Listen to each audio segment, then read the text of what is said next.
जोहार संगवारी हूँ मोर ब्लॉग में अपन के स्वागत है। और आज अपन हमन मंदोर में जो है गोवर्धन पूजा के कार्यक्रम जो है चलत है। और गोवर्धन पूजा जैसे प्रतिवर्षानुसार जो है आज के दिन दिवाली के दिन इसे मनाया जाते हैं। और सब एक हर एक जन मान के चलो आपमन के साथ में जो है कहना चाहिए गोवर्धन जो कुंदार थे ओला लगाए थे, तो वही परंपरा भी चलत है। और चलथन आप लोग दिखाथन आज के पूरा गोवर्धन पूजा के जो कार्यक्रम होगा।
संगवारी हो ग्राम मंदोर में जो है अभी गोवर्धन खुंदाए जाते हैं। और आप मन अभी देखत हो कि उप सरपंच प्रतिनिधि तामेश्वर साहू भी शामिल हो, साथ में गांव के जो ग्रामीण हैं वो भी पहुंचे हुए हैं। तो अभी आपको दिखाबो कि मंदोर गांव में जो है अभी कैसे टाइप के गोवर्धन पूजा जो करे जाते गोवर्धन खुंदाए जाते तो अभी जो है कार्य प्रगति पे है। तो अपना देखे बार पूजा जो है वो थे।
तेजू के फड़, तेजू ध्रुव के, और काफ़ी इनकम है तेजू ध्रुव के भी।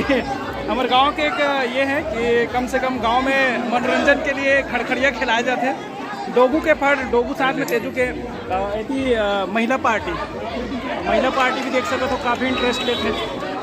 और ये गांव के जो लोगन में है, मंदोर के जो गांव के लोगन है, ये कोमल देवांगन, ये 10 रुपये लगे क्या है तो गाँव में। तो अभी जस्ट ये बाल्टी में खुलाया जाते हैं हमारे गाँव में। चलो जल्दी संगवारी हो, अभी काक गाँव लगे थे, ओला दिखाबो आप लोग।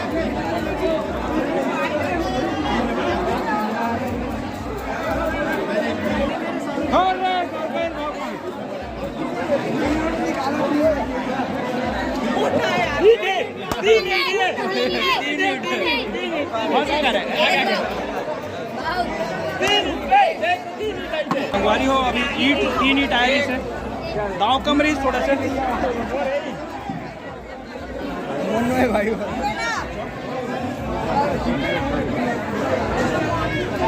गोवर्धन खुंदा के आते थे अभी, साथ में मंकुर ही से, भूपेंद्र ही से। संगवारी हो, आज के जो ब्लॉग रही अटके रही, बने रहो मोर ब्लॉग के साथ में। और जो नवा हो वो चैनल सब्सक्राइब जरूर करूँ और ज़्यादा से ज़्यादा लाइक शेयर जरूर करूँ। जय जोहार, जय छत्तीसगढ़।